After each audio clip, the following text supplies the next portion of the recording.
Yo, what's good, guys? Welcome back to another video on the channel. Today I wanted to talk about Dragon Ball Legends and why I'm feeling completely unmotivated to play that game. First and foremost, I want to say celebrations have become pretty dry. Like these celebrations don't excite me anymore.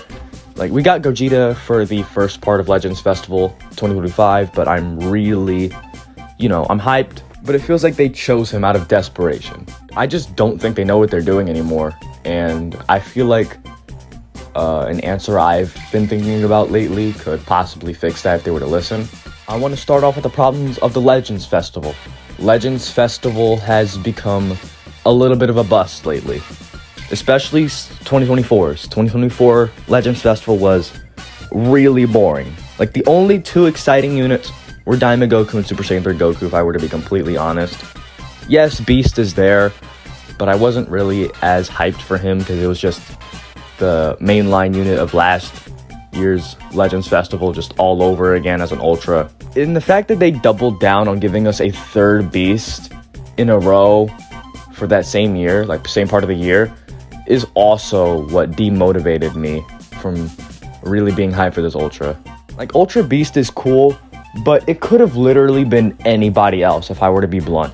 And don't get me wrong, I feel like Gogeta's Synchro Gauge and Janemba are perfect. I just feel like they're too late.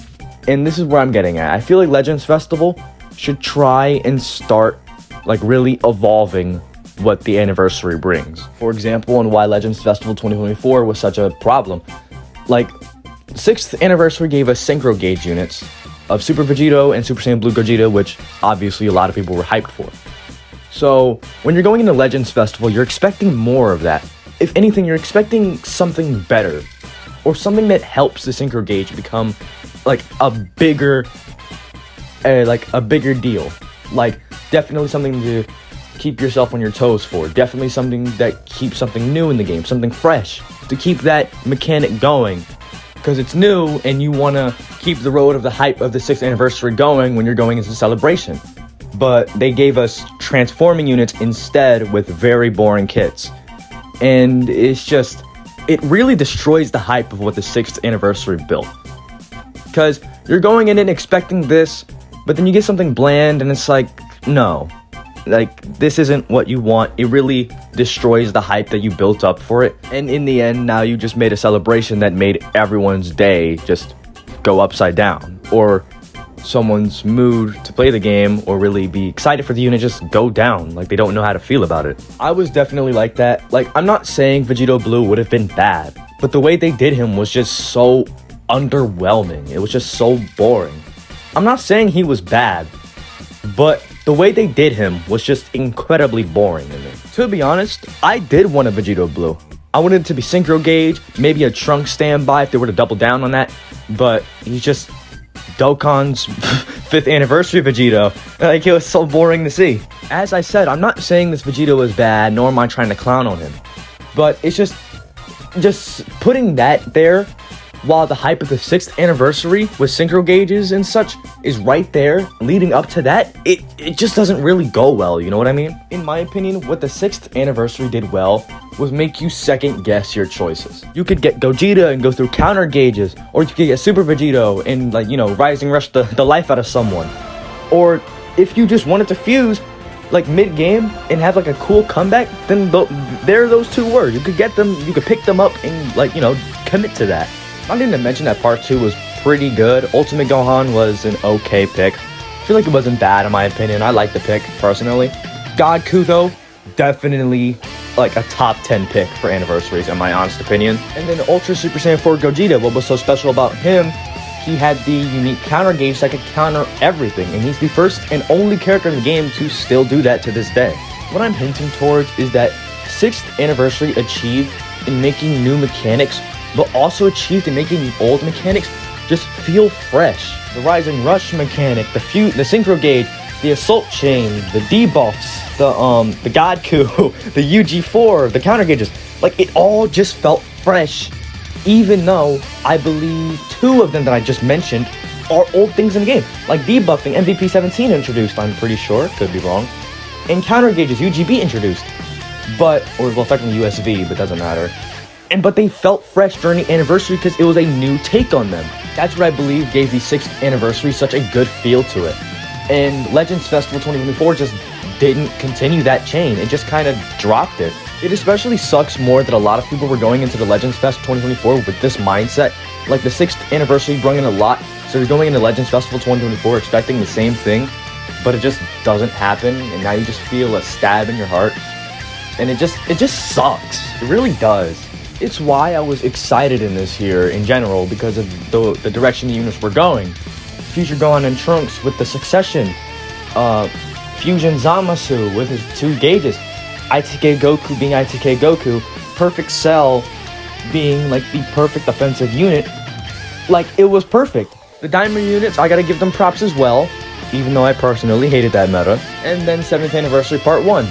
What did we get? A long combo unit with a dodge mechanic unit. Wow.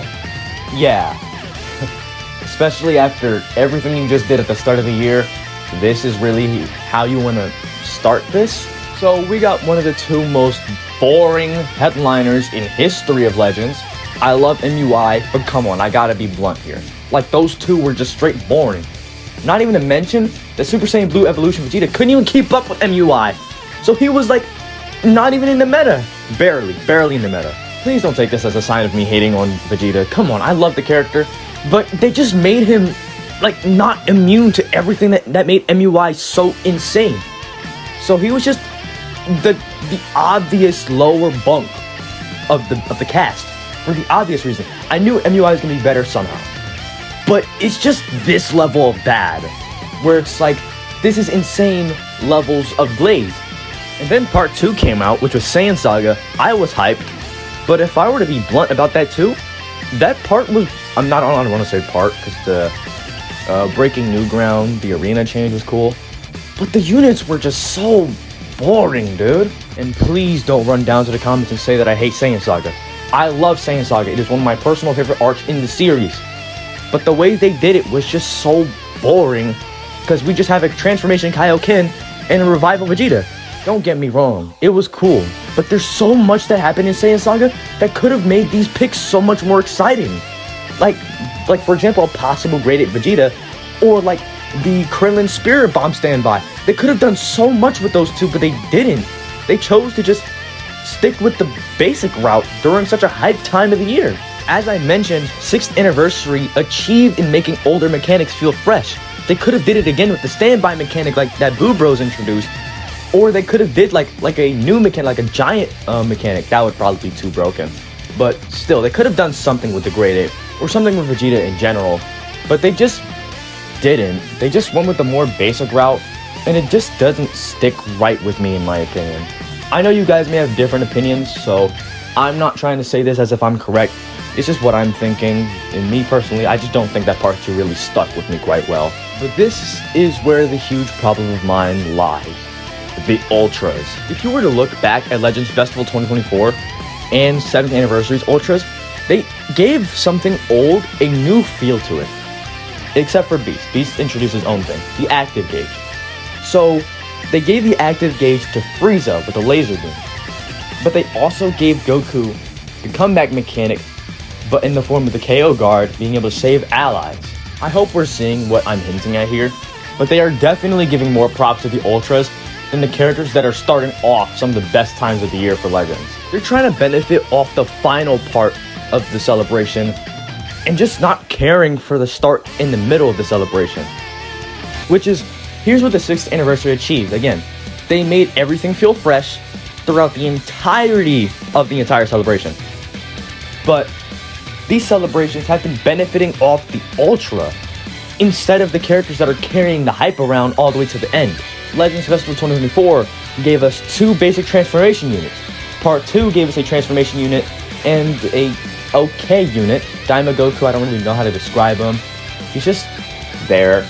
But then there's Beast with his own new mechanic. It's so crazy. And then 7th Anniversary, basic dodging unit, basic long combo unit. Part 2, basic transformation unit, basic revival unit. Part 3, a character that saves his allies while also being able to revive on his own by giving extra buffs and support. The other Ultra, benefiting off the Active Gauge and giving debuffs a new feel to it. Please tell me we're seeing what I'm seeing here. They are too focused on money. 5th and the 6th anniversary focused on giving us a new feel for the game, but the 7th and the Legends Festival 2024 were just complete busts and focusing on the Ultra and the Ultra alone. And with how 7th anniversary went, I'm not surprised that Legends Festival 2025 is taking this route. The route of giving us another Synchro Gauge unit, even though it has no real new feel to it. And then Janemba, who's just there, just offensive as hell. And the 7th anniversary introduced nothing. And Legends Festival 2024 only introduced one thing, which is already being used. It can be used again, but now they're stuck trying to get mechanics from the 6th anniversary. They don't know what made the 6th anniversary so hype in the first place. Like, they're thinking it's fusions, it's all about the Synchro Gauge, it's all about the crazy offensive, when it wasn't that at all. They gave older things a new charm. They gave older mechanics a new spotlight while bringing something new to keep it fresh. They gave new mechanics to keep the game fresh. They brought older mechanics back and a new feel to it to keep the game fresh. But they're doing nothing this time around and focusing on the Ultras instead, rather than the characters carrying the hype of the entire celebration. And I'm going to compare this to Dokkan for a second. I know a lot of people are tired of this argument where Dokkan's better than DBL, and I agree, but I'm just going to say what they achieved. Dokkan gave us a new exchange mechanic that allows you to switch between two characters in one card, 2 different kits, 2 different active skills, 2 different sets of buffs. So people were obviously excited for that. So they doubled down. On part 2, they give us 2 new exchange units. Kale and Caulifla came out after, but I feel like they were more experimental units. They were trying to figure out what they could do with the exchange mechanic, which I think they ultimately went with their option. Then the next celebration for Dokkan, Global Dokkan Campaign, gave us 2 new exchange units. They got Super Saiyan Blue Goku and Vegeta with Super Saiyan Rose Goku Black and Zamasu. Could they have been better? Yes. But I think you see where I'm going with this. Then the next type Dokkan celebration, Tanabata, brought us Exchange Golden Frieza and Gogeta. They are benefiting off every new thing they give to the game, while also giving it a new feel to it. Also, I forgot to mention the reverse exchange. Gohan, Goten, and Trunks. But, you know, same deal. They're cool. New way to use the unit, etc. Now let's go to DBL Synchro Gauge for a second. Let's see how they abuse that mechanic. First, they gave us Super Vegeta and Super Saiyan Blue Gogeta. Next, a few years later, they gave us Super Gogeta. That's it. And this is such a crazy comparison, because I just named off, 7, 8 reverse exchange units of Dokkan? And that's in 1 year? But DBL has only made 3 Synchro Gauge units in the span of, a year and a half? DBL introduced the tag unit, which they didn't do again for another year. But then after Monkey Bros came out, the next part was Future Trunks and Vegeta. Then after that came Boo Bros. Then after that came Go Frieza. Then after that came Evoken. And then after. You see where I'm going with this. And each of those tag units have a new feel to it. Blue Bros are the original. Can't say anything about that. Monkey Bros, they introduced the 2 different sets. Goku was focused on crits while Vegeta was focused on combo. Trunks and Vegeta, complete fumble. Boo Bros, Goku was all about striking the final blow while Vegeta was the one keeping the enemy still. Go Frieza, completely worked together, were beneficial in different ways. Goku was able to lock the opponent in while Frieza was able to keep the opponent, losing HP. It was just killing the life out of them. Evoken worked together in unison to create the longest combo in history, fusing Vegeta and fusing Gogeta. I don't think I gotta get to those 2. As easily as they made tag units one of the most hype releases, they can make older mechanics or new mechanics be the most hype releases in all of the game's history, and that's without a doubt. But obviously they're not taking that route, so oh well. And it's why I'm losing hope in DBL and why I'm not even excited for this part 2 at all. A lot of people are hoping for Vegeta Blue, which is also another problem with DBL and why it's so pay to win. So many players are just degenerates, mainly the Fusion Glazers. I have seen so many Fusion Glazers in DBL community. It's so insane to me. It's crazy how they will say this and say, oh, it could have been, oh, it could have, they're never happy. They're never happy. I know you can't make everyone happy, but it feels like nobody is happy no matter what they do. And then they release something that gives them money, and then they're all like, oh, this is the best thing ever. Oh, this is hype. This is peak. We're all in for this. And then they reach top 1 grossing. It's why I believe that Legends is focusing on the Ultras rather than the rest of the Anniversary, because they know everyone does not care about that. They care about the damn Ultras. They care about Ultras and their sexy little fusions, but it is not all about that. It's why I will always stick to this claim that DBO community has to be one of the worst communities ever, and I will die on that hill. Like, players can be so stupid, it's genuinely insane. I've seen too much in the community, which is why I left the DBO community in the first place. Players are just all over the place, and players are just way too one-sided. Like, there's no in-between. Like, there's just no one happy. And there will never be anyone happy. It's always going to be arguments back to back, because people fall into the bait over and over and over again, and the devs have already fallen into their bait. And now the game's going to stay like this forever, and there's no real way of recovery. I hope things change, but other than that, that's the end of my video. Hopefully, DBO changes for the better. Hopefully the community gets better, but I don't believe in that. Well, catch you guys on the next. See ya.